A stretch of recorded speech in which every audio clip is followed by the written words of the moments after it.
Hey room, Collins creatures. This is Gojira, Goji for short, my Sudan Plated Lizard. There are other names that you can call the Sudan Plated Lizard, being the Western Plated Lizard, the Greater Plated Lizard, and Broadleaf's Rough-Scaled Plated Lizard. And the scientific name is Gyrosaurus major, though you may also see Broadleasaurus major. And in today's video, I'm going to be talking about the Sudan Plated Lizard.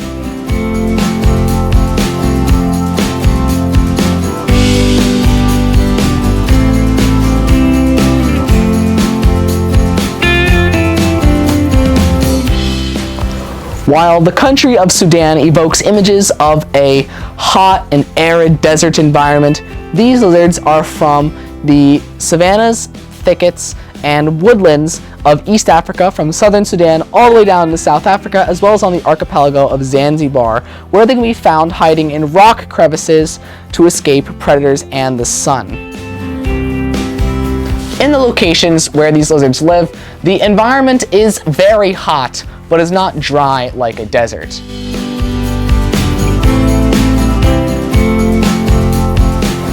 They are a medium-sized lizard that gets around 2 feet long, including their tail. They are known and named for their large armor plates that make them look like dinosaurs.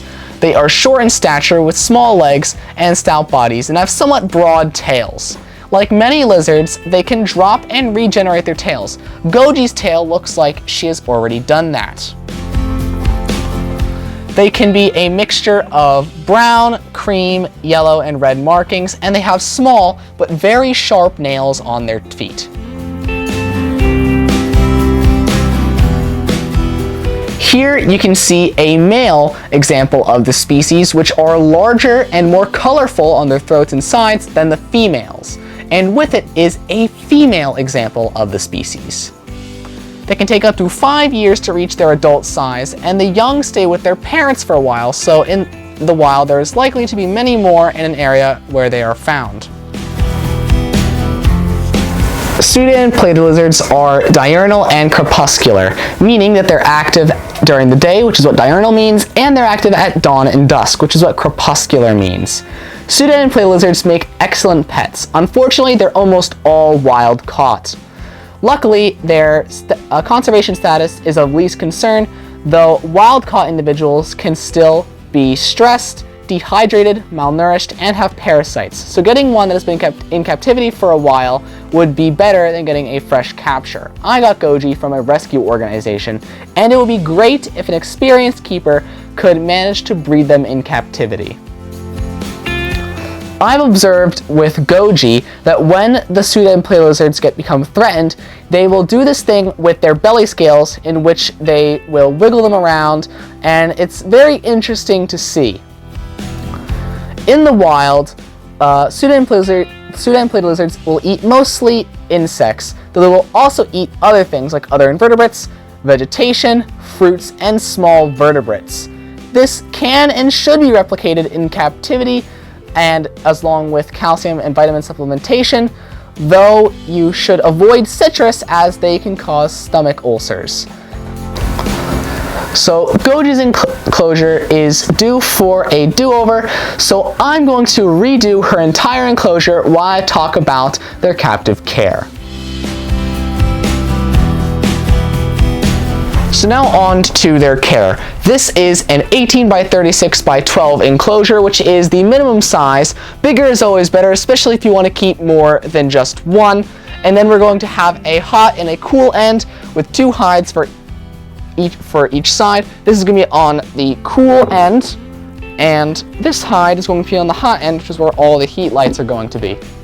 And the substrate that we have in here is cypress mulch. You could also use cocoa chips. I chose cypress mulch because I like how it retains moisture better. I already have another animal on cypress mulch, and I feel like this substrate will be better for this kind of lizard. So we have 3 different kinds of bowls. Keep in mind these lizards are omnivores, so this first shallow bowl is what I use to feed vegetable matter. And then I have this white ceramic bowl for insects because roaches and mealworms can't climb out of it because of this lip. And then the final bowl is this big one that I use for water. Now I'm going to add some rocks. This big pink decorative rock with the striations I'm going to put right here in front of the warm hide, and it's going to be right underneath all of the heat lights, so it'll absorb a lot of heat and will still remain hot even after the lights go off. And then this rock I'm going to put in the center right here, and these rocks are also abrasive surfaces that will help keep Goji's nails from getting too long and too sharp when she is on them. So now I'm going to put on these lights. I got this enclosure used, and you can actually see where a heat source melted some of the plastic, so you have to be careful to make sure that your heat sources don't melt the plastic of the enclosure. This fixture has a UVB bulb and a heat source, and then this one is just the heat source.